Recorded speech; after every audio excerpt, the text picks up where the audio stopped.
the upper hand. And finally, some thoughts for both of you.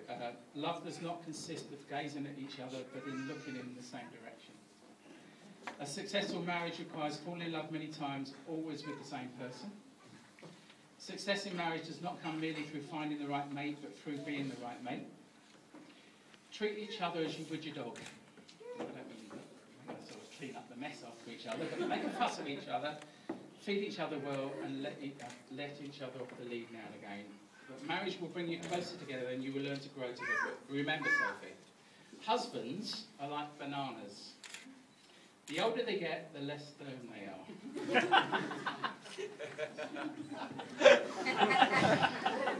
Husbands are like holidays. They never seem to be long enough. Husbands are like horoscopes. They always tell you what to do, and they are usually wrong. Okay? Husbands are like coffee. The best ones are rich, warm, and keep you up all night long. I'm warm? Yeah, okay. Husbands are like coolers. Load them with beer. I think this is particularly relevant to you, Adam.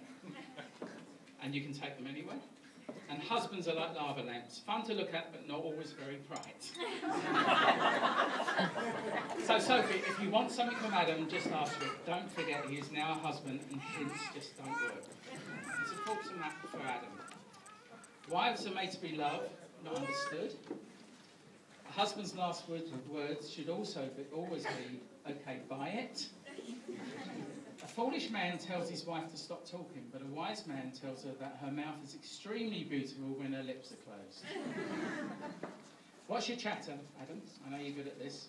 As wives like silent men, they think you are listening. And when you get ready to go out, remember, no, Sophie, your bum doesn't look big in that. And finally, never go to bed in the middle of an argument. Be a man and stay up and fight. You might as well get it over with, because you've lost anyway, mate. And finally, a little story that fits well, I think, with the British theme of today. Adam, you obviously know you're marrying a British girl. Yep.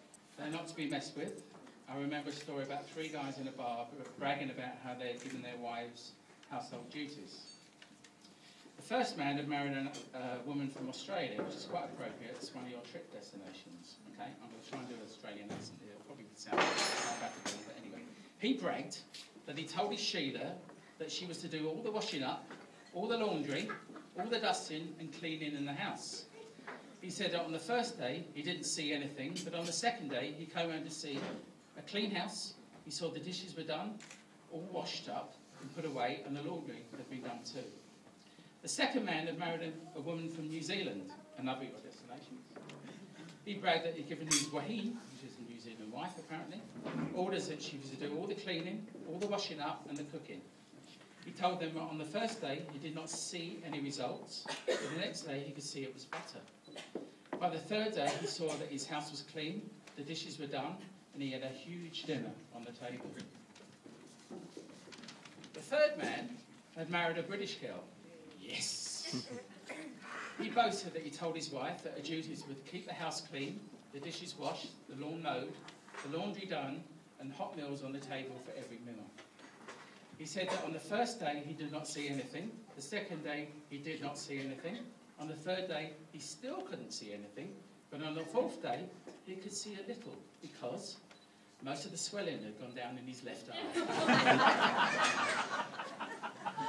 Sophie and Adam, we know your partnership is special and sharing, and as best mates you will work together to truly cement your marriage. But there is nothing in marriage that cannot be overcome by the following 3-word sentences.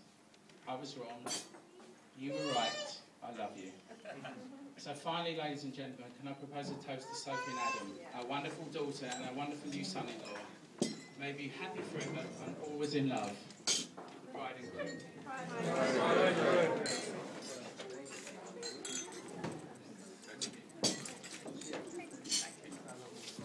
Thank you. Well done, Steve.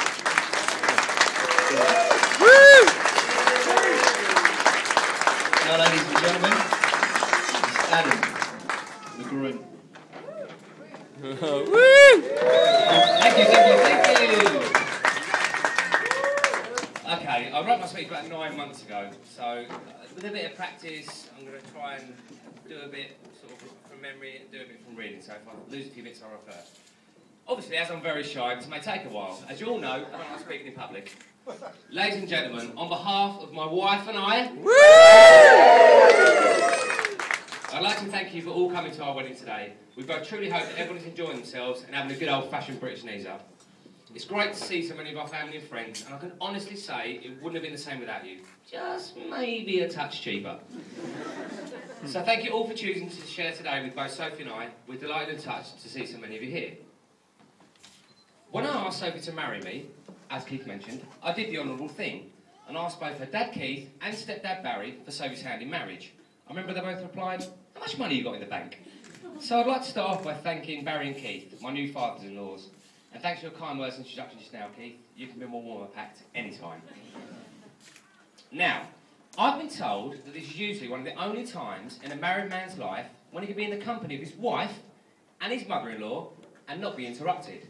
And an old wives' tale states that the groom's speech should last as long as I last in bed. So if you all want to top up your drinks, guys, I could be a while. And a joking, have a good night.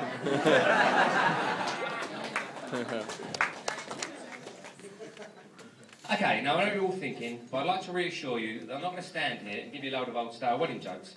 I believe that's Paul and Graham, but more on the best men in just a minute. Now, thank you all for being here today, but I'd especially like to thank Sophie. When it comes to talking about my gorgeous bride's good points, where do I start? She's intelligent, generous, hard-working, exceptionally funny, and of course, a brilliant judge of character. But I must say, it's not always been easy being Sophie's partner. I do try and keep myself in shape for over the years. Is she entirely dissatisfied with my body? A tiny part of me says yes. But seriously, it takes a while, that long, doesn't it? But seriously, today really is the greatest day of my life because I've married my best friend. And doesn't Sophie look absolutely gorgeous today?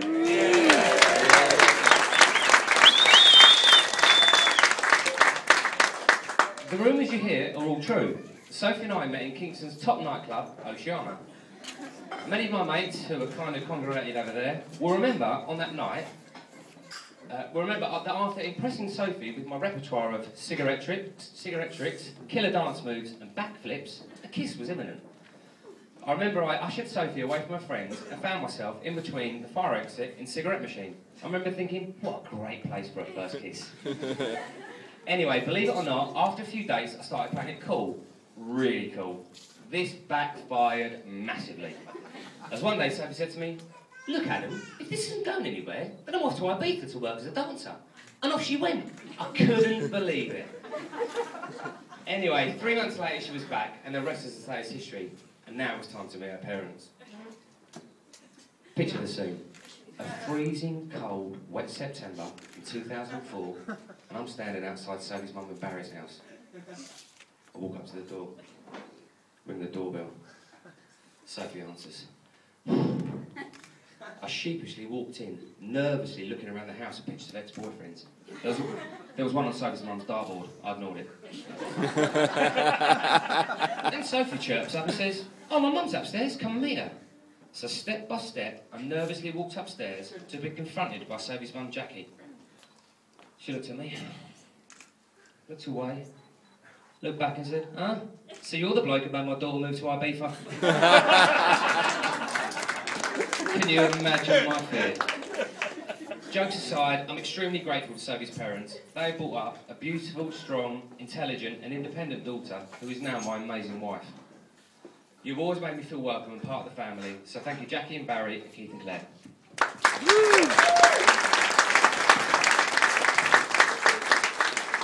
Now on to my family. Now, believe this or not, when I was growing up, my role models were Derek Trotter and Paul Gascoigne.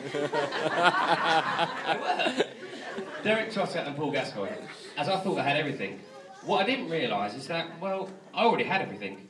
I had my big sister Kirsten. She used to play football with me in the garden and protect me from the bigger boys at school. I had my little brother Stuart. He used to let me practice my wrestling moves on him.